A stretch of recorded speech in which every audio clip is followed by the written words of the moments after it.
Selamat malam Pak Kamal. Selamat malam, Mbak. Pak Kamal, jadi saat ini, silakan.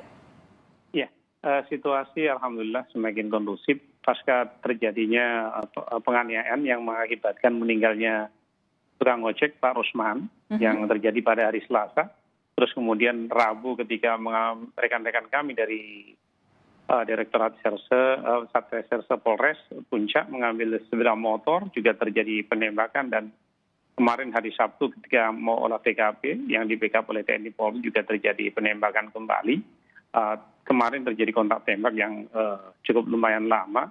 Alhamdulillah kita tidak ada korban, namun dia kan mereka dapat kita dorong ke belakang lagi dan mereka lari ke bukit sebelah yang ada di sekitar TKP ya. Oke. Sejauh ini Pak Kamal, mereka ini siapa? Iya, mereka dari kelompok kriminal bersenjata yang ada di Puncak Ilaga. Ya, mereka ada kelompok-kelompok yang ada di Pegunungan Tengah, itu ada yang ada di Intan Jaya, ada di Puncak Ilaga, ada di Tembagapura. Ini kelompok dari Puncak Ilaga itu sendiri yang beberapa sepekan ini mengganggu aktivitas perusahaan ya, yang termasuk yang melakukan pengerusakan terhadap jaringan telekomunikasi yang sedang dibangun. Terus kemudian beberapa hari yang lalu juga melakukan pengerusakan lagi, ya. Kemudian berantai lagi terhadap pembunuhan tukang ojek. Memang mereka ini kan kita dapat identifikasi para pelaku, dan mereka ini beberapa minggu terakhir kan stok bahan makanan sudah mulai menipis.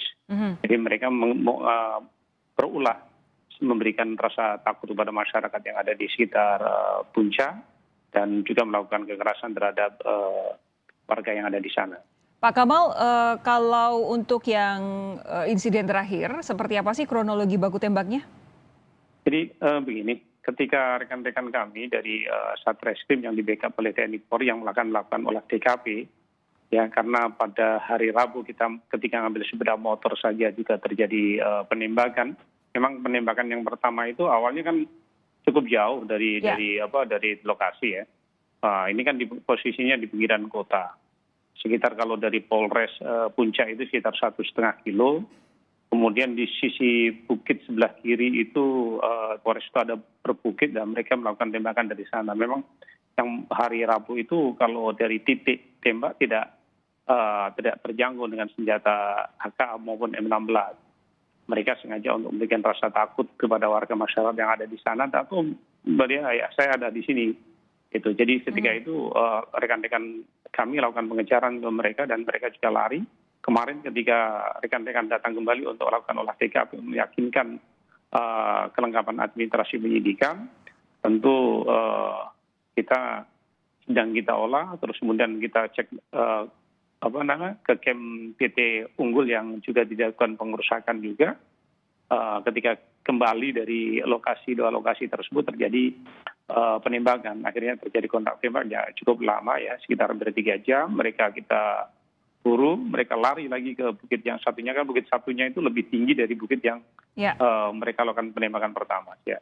Pak Kamal, begini, ini kan penembakan di Puncak sudah beberapa kali terjadi, bukan hanya baru pekan ini saja. Tapi kemudian tadi Anda bilang karena kelompok ini sedang diperkirakan kehabisan bahan makanan begitu. Tolong bantu kami untuk memahami kenapa kemudian kehabisan bahan makanan malah justru menembaki warga dan juga aparat. Ya, ketika mereka kehabisan makanan kan mereka bikin ulah. Ketika warga masyarakat tidak mendukung apa yang menjadi keinginan mereka, ataupun mereka mencoba untuk melakukan minta kepada aparat desa yang ada di sekitar Pegunungan Tengah sana, tentu mereka dari mana dia akan dapatkan logistik itu kalau bukan dari bantuan warga masyarakat dan aparat yang ada di sana. Itu yang perlu dipahami. Jadi sehingga rasa ketakutan warga masyarakat itulah juga disampaikan kepada Bapak Bupati. Maka kemarin pada hari Sabtu itu setelah dilakukan rapat Korpinda yang dipimpin oleh Pak Bupati terhadap Pak Kapolres dan Dandim, kemudian beberapa pejabat lainnya, untuk melakukan negosiasi bagaimana pemerintah daerah untuk menegosiasi kepada kelompok kriminal bersenjata agar mereka tidak melakukan kekerasan, tidak mengganggu warga masyarakat di sana, sehingga aktivitas atau pembangunan di sana itu bisa berkelindan. Jadi saya beberapa bulan yang lalu saya dari sana waktu peresmian Polres, untuk puncak Ilaga itu lebih nyaman, lebih aman waktu itu ya. Namun kita 2 minggu terakhir ini ada beberapa kekerasan yang kita sayangkan karena masyarakat sudah nyaman dengan situasi yang saat itu dia rasakan. Pak Kamal, terakhir, jadi Ya. kalau sudah ada beberapa kali kontak tembak selama sepekan ini, ada juga yang terbaru tadi yang Anda sampaikan kronologinya, kira-kira sesudah ini apa? Apakah penjagaan jadi akan lebih diperketat atau ada penambahan jumlah personil atau apa Pak Kamal?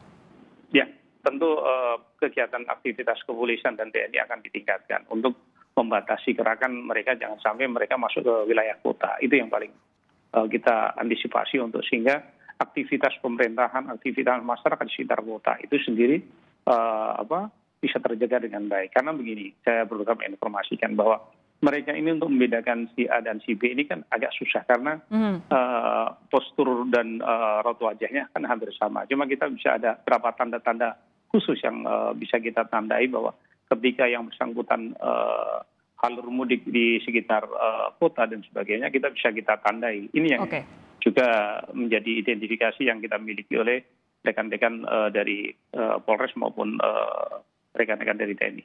Baik, Kabid Humas Polda Papua Kombes Ahmad Mustafa Kamal, terima kasih sudah bergabung bersama kami di Sapa Indonesia Malam. Sampai jumpa Pak, sehat terus ya.